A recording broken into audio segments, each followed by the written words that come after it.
মই বুদ্ধদেৱ মছাহাৰী কোকৰাঝাৰ জিলা UPPLৰ সাধাৰণ সম্পাদক তথা দেৱৰগাঁও 10 নং দেৱৰগাঁও সমষ্টিৰ UPPL প্ৰাৰ্থী।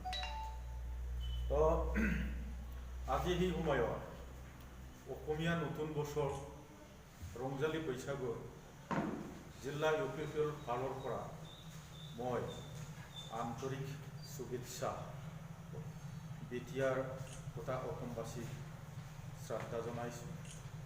ইয়াৰ লগে লগে আজিৰ দিনত পৃথিৱীত ভয়ংকৰ এটা ভাইৰাছ যাক আমি COVID-19 বুলি ইতিমধ্যে গম পাইছোঁ।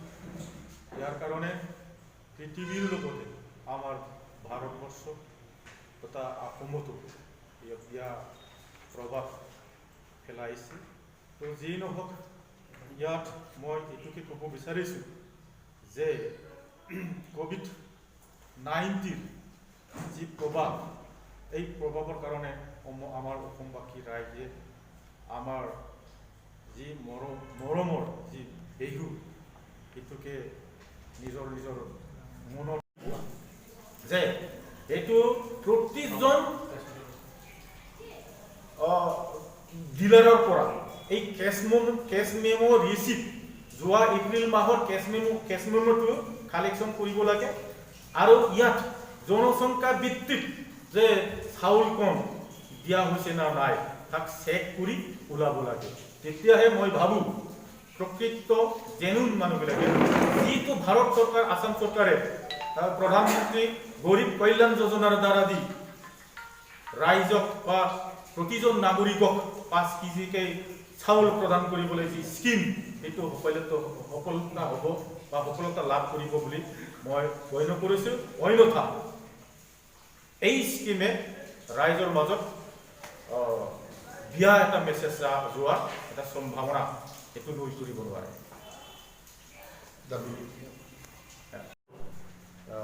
Stay home, stay safe, distance maintain কৰি নিশ্চয় যাব, সেইটো মোৰ ফালৰ পৰা অনুৰোধ থাকিল। তো যি নহওক মই আপোনালোকক ইয়াত প্ৰেছ মিট কৰিবলৈ এই কাৰণে বাধ্য হৈছোঁ যে লকডাউনৰ সময়ছোৱাত আমাৰ প্ৰধানমন্ত্ৰী গৰীব কল্যাণ যোজনাৰ দ্বাৰা যি অসহায় মানুহবিলাকক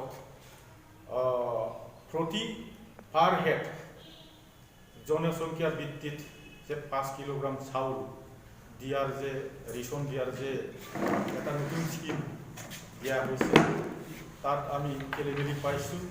ৰাইজে আমাক জনাইছে যে আমি 5 কিলোকৈ আমি পাবলৈ সক্ষম হোৱা নাই।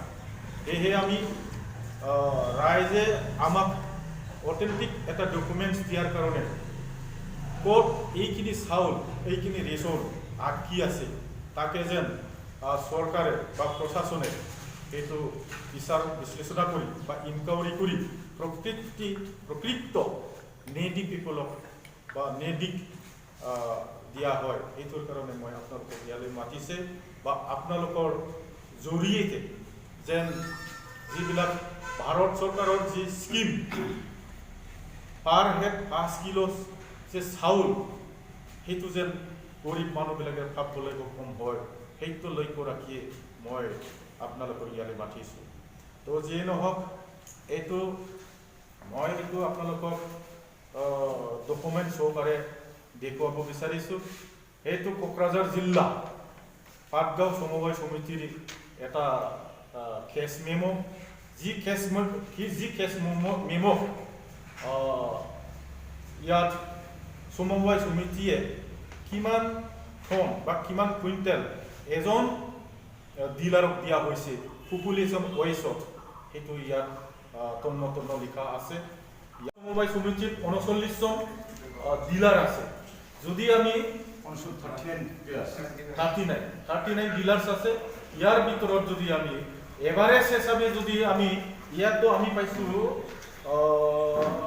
60 কেজি পাইছোঁ এজনকতো 60 কেজিতে যদি আমি এভাৰেজ লওঁ তেতিয়া 39 জনৰ লগত যোগ কৰিলে এইটো ওলাই যাব। আৰু মই সেইটো ভাবিছোঁ অকল ভাৰতৰ সমবায় সমিতি নহয় টোটাল কোকৰাঝাৰ ডিষ্ট্ৰিক্টটো নিশ্চয় যেন হৈছে যেন মই অনুভৱ কৰিছোঁ। কিমান ভিলেজ কভাৰেজ কৰে আপোনাৰ সমবায় সমিতিয়ে? ভিলেজ মোৰ কিবা ইমান হেৰি নাই, কিন্তু stay home stay safe distance maintain কৰি নিশ্চয় যাব, সেইটো মোৰ ফালৰ পৰা অনুৰোধ থাকে। তো যিয়ে নহওক মই আপোনালোকক ইয়াত প্ৰেছ মিট কৰিবলৈ এইকাৰণে বাধ্য হৈছোঁ যে লকডাউনৰ সময়ছোৱাত আমাৰ প্ৰধানমন্ত্ৰী গৰীব কল্যাণ যোজনাৰ দ্বাৰা যি অসহায় মানুহবিলাকক প্ৰতি পাৰ হেড জনসংখ্যা ভিত্তিত যে 5 কিলোগ্ৰাম চাউল দিয়াৰ যে ৰেচন দিয়াৰ যে এটা নতুন স্কিম দিয়া হৈছে, তাত আমি খেলিমেলি পাইছোঁ। ৰাইজে আমাক জনাইছে যে আমি 5 কিলোকৈ আমি পাবলৈ সক্ষম হোৱা নাই। সেয়েহে আমি ৰাইজে আমাক অথেণ্টিক এটা ডকুমেণ্টছ দিয়াৰ কাৰণে ক'ত এইখিনি চাউল এইখিনি ৰেচন আটকি আছে তাকে যেন চৰকাৰে বা প্ৰশাসনে সেইটো বিচাৰ বিশ্লেষণ কৰি বা ইনকুৱাৰী কৰি প্ৰকৃত নেডি পিপলক বা নেডিক দিয়া হয়। সেইটোৰ কাৰণে মই আপোনালোকক ইয়ালৈ মাতিছে বা আপোনালোকৰ জৰিয়তে যেন যিবিলাক ভাৰত চৰকাৰৰ যি স্কিম পাৰ হেড 5 কিলো যে চাউল সেইটো যেন গৰীব মানুহবিলাকে খাবলৈ সক্ষম হয়, সেইটো লক্ষ্য ৰাখিয়ে মই আপোনালোকক ইয়ালৈ মাতিছোঁ। তো যিয়ে নহওক মই এইটো আপোনালোকক ডকুমেণ্ট সহকাৰে দেখুৱাব বিচাৰিছোঁ। এইটো কোকৰাঝাৰ জিলা পাটগাঁও সমবায় সমিতিৰ এটা কেছ মেমো, যি কেছ মেমো ইয়াত সমবায় সমিতিয়ে কিমান টন বা কিমান কুইণ্টেল এজন ডিলাৰক দিয়া হৈছে পপুলেশ্যন ৱাইজত, সেইটো ইয়াত তন্ন লিখা আছে। এটা ফুড এণ্ড চিভিল ছাপ্লাইৰ এজন ডিলাৰৰ কিমানজন পৰিয়াল থাকে ইয়াৰ এটা হিচাপ জইণ্ট ডাইৰেক্টৰৰ চলি আছে। ইয়াত এই ডিলাৰৰ এই ডিলাৰৰ আওতাত 20টা ফেমিলিয়ে AAY কাৰ্ড আছে আৰু এই 20টা ফেমিলিত জনসংখ্যা হৈছে 105। তো ইয়াত আমাৰ সমবায় সমিতিয়ে কি দিয়া হৈছে, ইয়াত অকল 82 জনৰ হিচাপ দিছে। তাৰপিছত 82 জনৰ হিচাপ ওলাই ইহঁতে কি কৰিলে 4 কুইণ্টল 10 কেজি দিয়া হ'ল। তো 105 আৰু 82 জনত যদি মাইনাছ কৰা হয় তেতিয়া 23 জন মানুহে কি হয়, 23 জন মানুহে পাবলৈ সক্ষম হোৱা নাই বা 23 জন মানুহে বঞ্চিত হয়। 5 কেজি কৰি যদি হিচাপ কৰা হয় সেইখিনি আমি তেনেকৈ আমি কালেকশ্যন কৰিছোঁ। আৰু এইটো বেলেগ এজন ডিলাৰৰ ডকুমেণ্ট তাতো তেনেকুৱাই আছে, আৰু সেইটো বেলেগ ডিলাৰৰ এটা ডকুমেণ্ট তাতো তেনেকুৱাই আছে। চবো ডিলাৰকে জনসংখ্যা ভিত্তিত 5 কেজি হিচাপে দিব লাগে যদিও কিন্তু দিয়া হোৱা নাই। চবো ডিলাৰৰ পৰাই কাৰবাৰ পৰা 30 জন, কাৰবাৰ পৰা 23 জন, কাৰবাৰ পৰা 12 জন বা কাৰবাৰ পৰা 13 জন এনেকৈ আমাৰ বেনিফিচিয়াৰী যি পাব লাগে সেইটো কাটি থোৱা হৈছে। এতিয়া কথাটো হ'ল সেইটোৰ কাৰণে আমি গাঁও লেভেলৰ পৰা আমি জানিবলৈ পাইছে যে 4 কেজিহে দিয়া হৈছে। তো আমি সেইটো ৰিজাই চালোঁ, তো 4 কেজি কি, সেইখিনি কিবাতো 4 কেজিও নহয়। সেইখিনিত আমি হিচাপ কৰিছোঁ সেইখিনি 3 কেজি কিমান বা গ্ৰামহে হয়।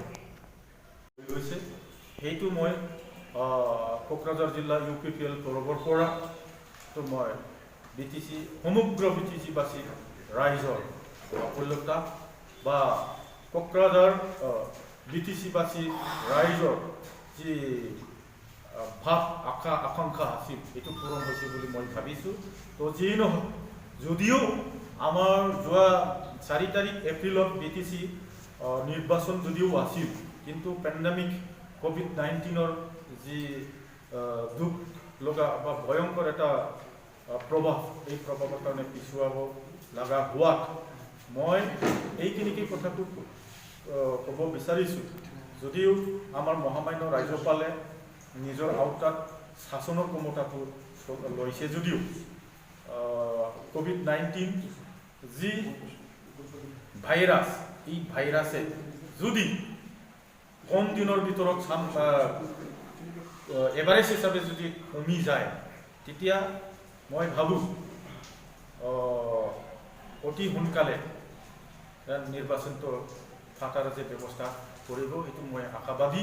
কাৰণ এতিয়ালৈকে আমাৰ কিবা ফৰ্মেলি যে ইলেকশ্যন কোড অফ কণ্ডাক্ট সেইটো উঠাই লোৱা নাই। এই ইলেকশ্যন কোড অফ কণ্ডাক্টৰ যি নিয়মাৱলী সেইটোকে ভাল ৰাখি যেন উইদিন শ্বৰ্ট পিৰিয়ডত যদি ইলেকশ্যন পাতিব পৰা যায়, তেতিয়াহ'লে সকলোৰে কাৰণে ভাল এটা কিবা হ'ব বুলি মই আশাবাদী। ধন্যবাদ। 4 কেজিও ফুলফিল নহয়, তথাপিওতো এজন ডিলাৰে যাৰে পৰা নহওক তেওঁ 4 কেজিকে দিলে। তো এতিয়া সেইটোকে মই যদি এজন ডিলাৰত যদি 60 কেজিকে কিবা হৈ যায়, ঘাটি হৈ যায়, আমাৰ খাদ্য সমবায়ত টোটাল 39জন ডিলাৰ আছে। 39টা যদি ডিলাৰৰ পৰা যদি 60 কেজি যদি আমি হিচাপ কৰা হয়, তেতিয়াহ'লে বৃহৎ এটা পৰিমাণৰ চাউল কেলেংকাৰী ইয়াত আছে বুলি মই গণ্য কৰিছোঁ। আৰু যদি কোকৰাঝাৰ সাব ডিভিজনত 12টা সমবায় আছে, প্ৰতিটা যদি সমবায়ত যদি তেনেকুৱাই যদি এটা কিবা হৈছে, খেলিমেলি হৈছে, তেতিয়া টোটেল সাব ডিভিজনতে ইয়াত খেলিমেলিটা নিশ্চয় হৈছে বুলি মই গণ্য কৰিছোঁ। তো ইয়াৰ ওপৰত ইনকুৱাৰী হওক, ইনকুৱাৰীটো এনেকৈ পৰ্যায় হ'ব লাগে কোন লেভেলত সেইটো খেলিমেলি হৈছে তাকো বিচাৰিবৰ কাৰণে প্ৰতিজন ডিলাৰৰ পৰা এই যোৱা এপ্ৰিলৰ যি কেছ মেমো সমবায় সমিতিৰ পৰা দিয়া হৈছে সেইটো কালেকশ্যন কৰিব লাগে। আৰু সেইটো কালেকশ্যনৰ ভিত্তিতে প্ৰকৃত সত্যতাটো ওলাই যাব। আৰু সেইটো মই আসাম চৰকাৰ, ভাৰত চৰকাৰ, আমাৰ প্ৰশাসনক যেন ইনকুৱাৰী কৰি চাই সেইটো মোৰ ফালৰ পৰা অনুৰোধ থাকিব। আৰু সেইটোৱে যদি কিবা নহয়, মই কমপ্লেইনো দিয়াৰ এটা ব্যৱস্থা কৰিম।